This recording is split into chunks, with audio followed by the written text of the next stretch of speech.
Hello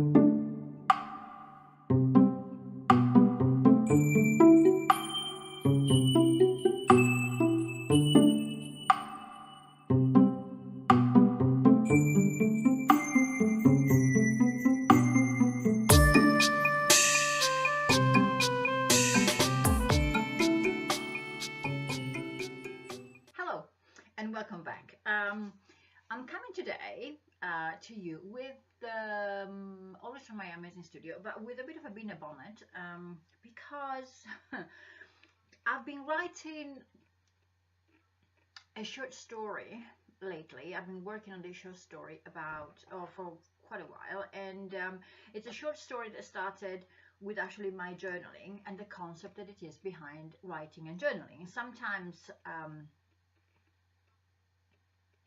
as people, I don't know, like Zen people who do with the gardens, like sand gardens and everything, to me, journaling reminded of that. So my journaling, my writing is actually sometimes got like a therapeutic act of very relaxing of the fact that I'm actually there writing something. It doesn't actually have to be meaningful. It's just that it relaxes me. And so I'm writing this story. I've got bits of the story here.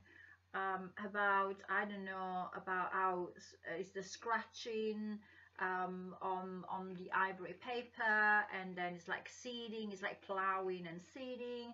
I'm thinking about the b-dimensionality, or if it is a three-dimensional, if it's got a certain depth, comparing it to the depths of the meaning of what you write for yourself as a writer. Is it more important what I feel me as I write, or when actually you are reading it? I've been linking it about to the fact that, you know, the emotions, about what is it that I'm transmitting. I say something like, I'm wondering if a person reading my writing would get the exact same emotions that I am feeling when I write, which is impossible and frustrating. Sometimes I question if it is more my experience that's important. Me as I write. Actually, me as I am writing. I am writing. In the moment. There is a beginning and there is an end, and both happen now. So, and then of course there is the idea of the image. For example, if I write one word, would it evoke the same image onto someone else's mind? For example, if I write and use the word tree, I do have an image, and is the same image for everybody. I see chestnuts and maybe other people see pines. So if I write chestnuts, Madame, she's so interested in what I'm actually writing. If I write chestnuts, would we imagine the same solitary tree on the same hill and in the sun? And I find this fascinating, because no matter how hard we try to communicate, our minds will keep on seeing the world as we've always seen it, through our eyes only. So there is a reference, and this is part has got to do with counseling, part has got to do with therapy. So the fact that we are actually at the center of our own world, and we see the world as we see it, as we perceive it, and which means that I am entitled to see my world through my own experiences, as much as you listening to me, watching this video, or anybody is entitled to see the world in their own way. Whether we agree or we decide to agree to disagree, that's another matter. That's freedom. And then of course in this short story, I talk about, for example, maths. Maths is a language, so this is actually the only way that we can actually really communicate. And so I'm writing about about the fact that at times you get to the halfway of the page when you're writing your journal. Like me, for example, I don't know if I get to my journal.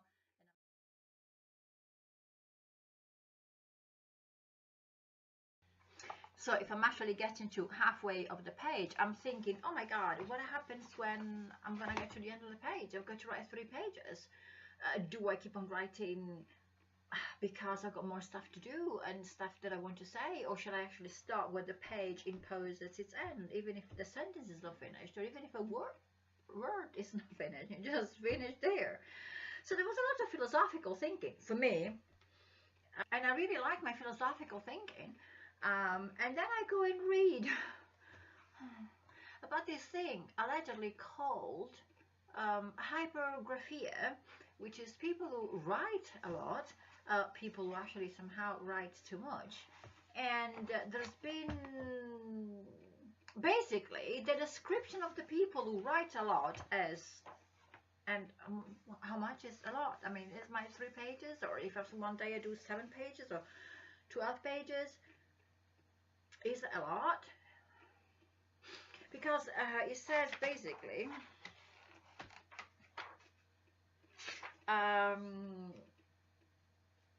if you are somebody who actually suffers from hypergraphia, writing a lot, you are allegedly manic depressed, compulsively writing, borderline everything basically. So you're borderline bipolar, borderline Asperger's, borderline autistic, and at risk of suffering from epilepsy. Okay, now, bearing in mind that I'm not a doctor, my answer is bollocks.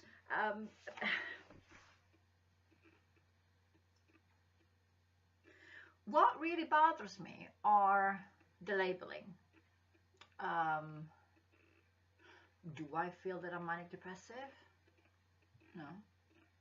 Whether I feel that I am obsessive or compulsive in some of my stuff, yeah, so what? Meaning that, for example, I live by myself, and I like the stuff in my house to be where I like them. I don't like stuff to be moved. The moment that I'm out of my house, I'm free to follow whatever floats your boat. I did suffer from depression, and I found writing it helped. By even walking along the canal, or I don't know, following therapy, going to therapy, watching movies, being with friends. The fact that somehow it seems that in order to be a good writer, because then of course in these books there are a lot of examples about, you know, like big writers who actually have all been manic depressive, Dostoevsky, and musicians,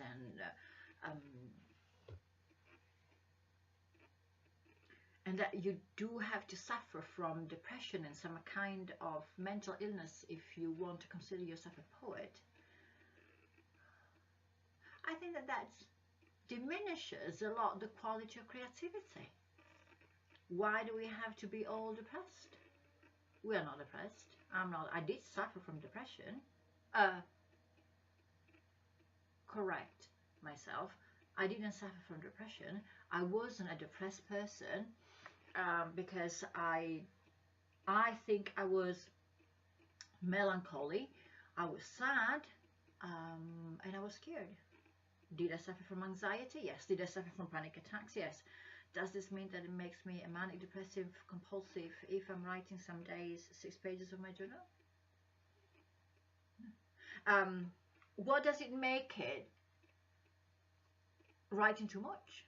What does it make in how would you I don't know, put me in a box because maybe my sense of heightened awareness towards life because of my meditation practice or because of what happened to me, I don't know, there is something that really doesn't, this classical labeling of people in which if you're going to your GP and your GP gives you like a sticker in here that you can say, oh, you know what, I'm actually bipolar, or I'm Asperger's, I'm borderline. No, you're not borderline. Sometimes you're just lazy. Sometimes you're just tired. Sometimes you're just overwhelmed. Sometimes you're acting as a victim. Without taking away from the people who really suffer from something, I think that we are really way too easy to label people and to give them an explanation. If, oh, you're writing 5 pages, okay, 5 pages and a half, no, you are a manic depressive person. No, you're not. And I'm quoting, there is a book, bearing in mind that I have not read the book, So I'm just taking what I found as a press release online from the HuffingtonMifflinBooks.com press release for a book titled The Midnight Disease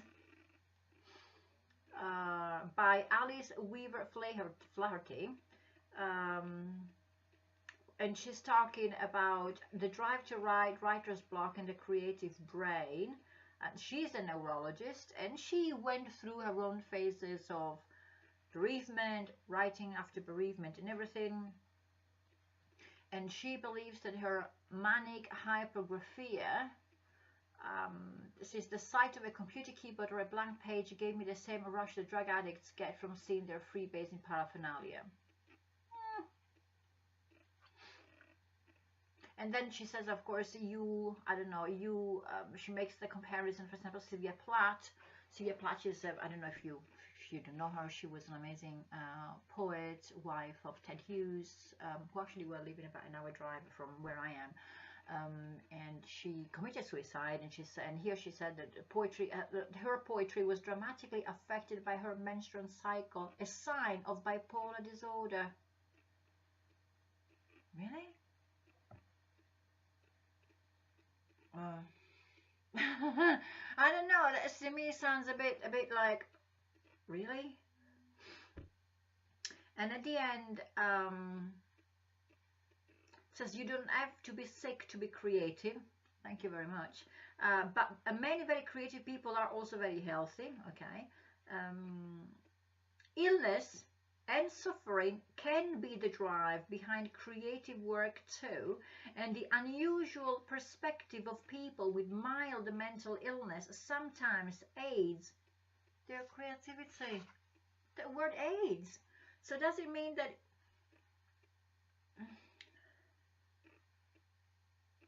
I think that the relation between mental illness and creativity is useful. Mental illnesses are often extreme brain states that allow you to see more clearly how the mechanism is working. Is it a mental illness, or it is just a chemical fluctuation in the brain? I don't know. This is what really gets me a bit of a bean and bonnet today, and I'm really sorry about that. So let's go back into my week 6. So which means that I have passed, because I'm doing week 7 now, so I'm talking about my past week 6, because it was all about abundance. So I've got abundance of yeah. So abundance of beans in abundance. What I've noticed is that there is way less for me feeling of invisible, which is good.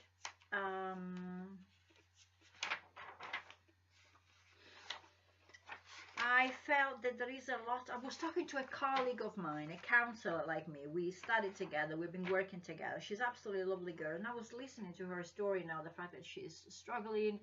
You know, she's got family, she's got kids, got a husband to look after. She's got a full-time job during the day. And then 3 days a week, she's getting on with her private practice. And I'm thinking, oh my God, I'm whinging about my, I don't know, maybe absence of writing opportunities. I remember Neil Gaiman saying in one of his interviews, of course, he used to send his short stories out, and the next morning he used to wake up thinking there's a limousine already outside of my door. So maybe I'm whinging and whining about my feeling, oh my God, I'm not discovered, blah, blah, etc. But think about her. So if I've got to put myself in comparison with her, and I've spoken openly with her, but I think that it's right for me to be open even in here. I have to be bloody grateful. I'm actually working, as of now, 2 hours a day in the morning.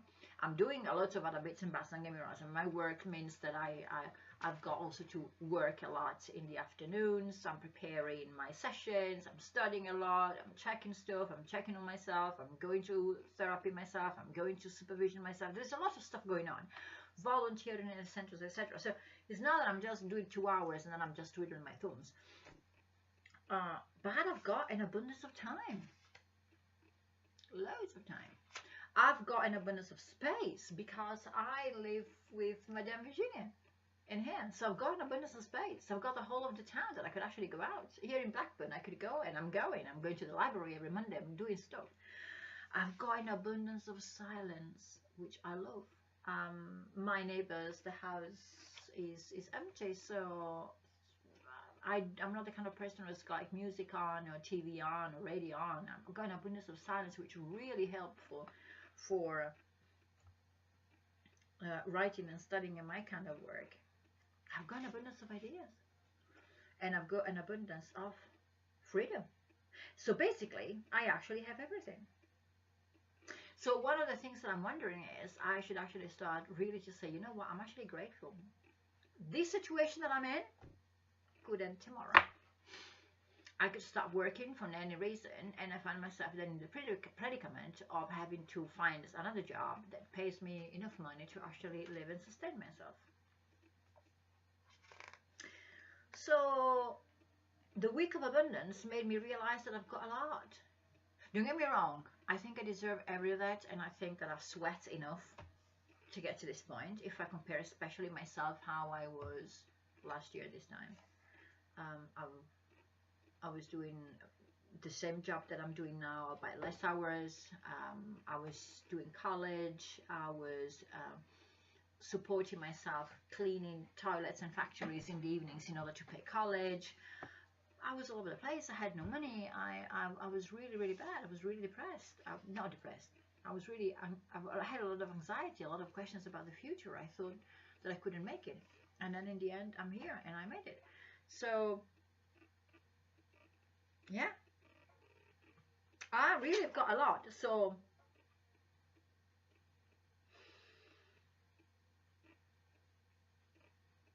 yeah, that's gratitude. Extreme gratitude. Um, Still though, especially because of how frenetic our life is, one thing that I'm really missing is the idea of actually having a pen friend that was writing. Thinking about writing and hypergraphia. The fact that we used to wait, didn't we? We used to write to each other, and then you've got to wait, and then before giving an answer or thinking about something else, you actually got to wait, and whatever the person gives you back, you really listen and reply to what is written, not preempting in your own head, oh, this person is going to tell me this, so this is what I'm going to write next, even before you get the reply. So yes, pen, all the things, that immediate communication and just writing and texting back, and yeah, you could do with sort of like a detox from the phone. So yes, so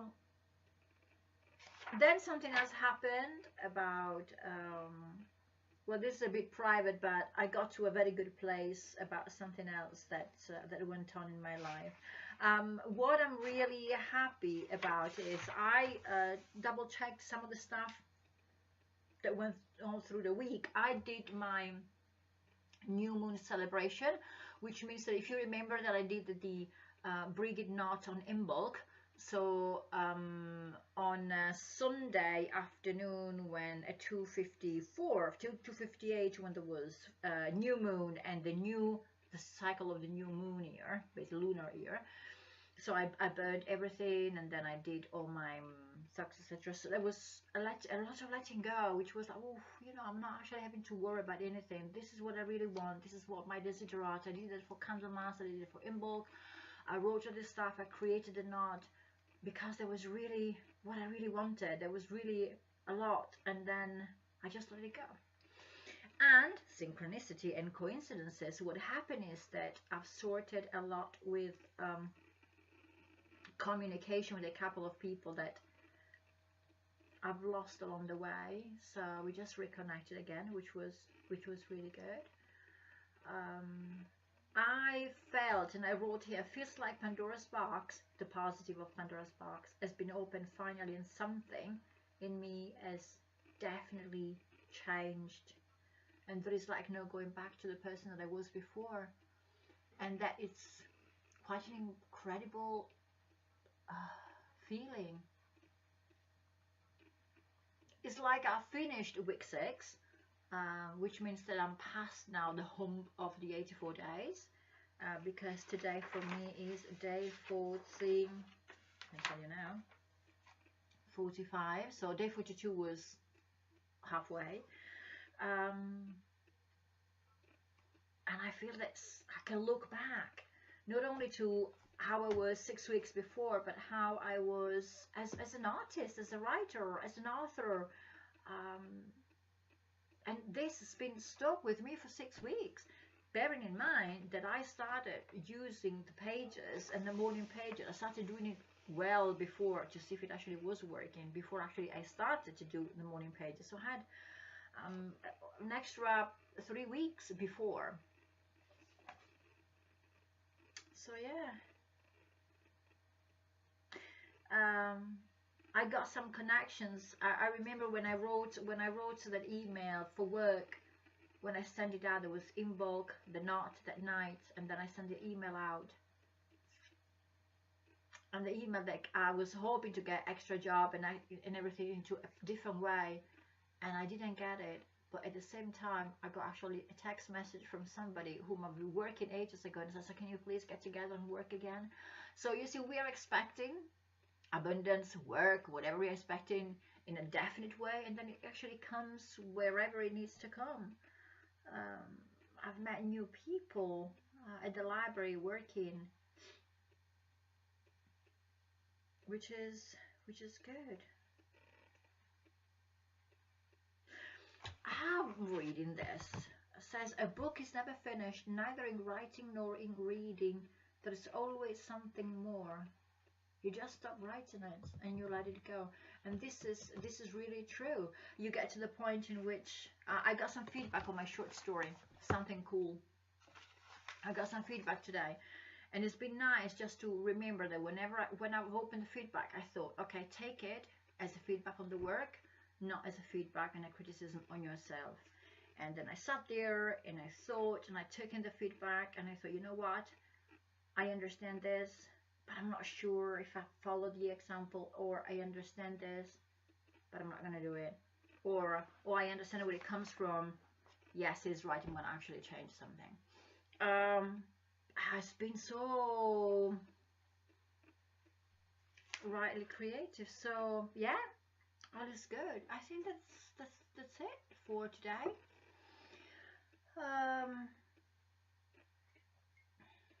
Coffee time, I think, with a couple of biscuits.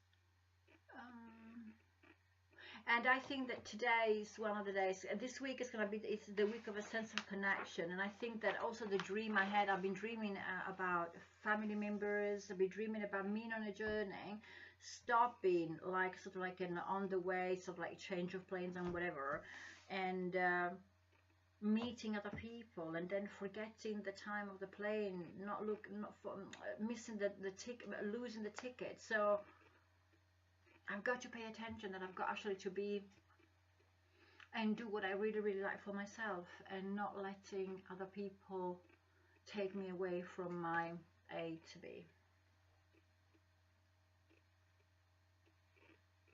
Yeah. A week of accomplishment. So I'll let you go now. I'm going to keep on going to do my own things. So thank you again for watching so much. I really appreciate, because doing the 84 days with support from other people, it's quite important. So I shall see you next week. Ciao. I went back and watched the video before doing the final editing, and I think that I need to add something. If you have been professionally diagnosed as somebody suffering from OCD, manic depression, clinical depression, schizophrenia, bipolar disorder, Asperger's, autism, that is a professional who makes a diagnosis, and very possibly you are also following a regimen of medication. What I don't like, because I find it extremely dangerous, are people who define themselves, or, other people, or, I might be a bit bipolar, I think, or I am a bit Asperger's or Aspie, or I might be, I'm so depressed.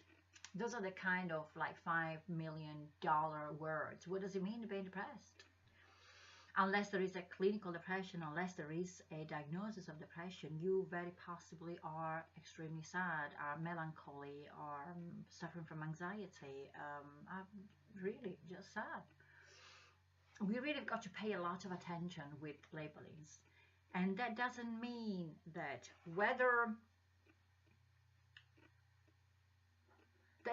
you need to suffer of anything in order to be creative. This is the whole point of the very first chapter in the very first week. All your blocks towards creativity. Oh my God, I need to suffer and be depressed and be one of the people who will, die in misery from probably TBC or syphilis, one of those very horrible diseases of the 18th century, just because I want to be a poet or an amazing painter. No, you don't need to suffer of anything. And I don't also want that if you really are suffering by anything, that stops you from being creative. Just be yourself and do whatever you can with whatever you have. But pay attention with the labeling, because labeling is terrible and it's really dangerous, and especially it's really hurtful. That's what I wanted to add. Ciao!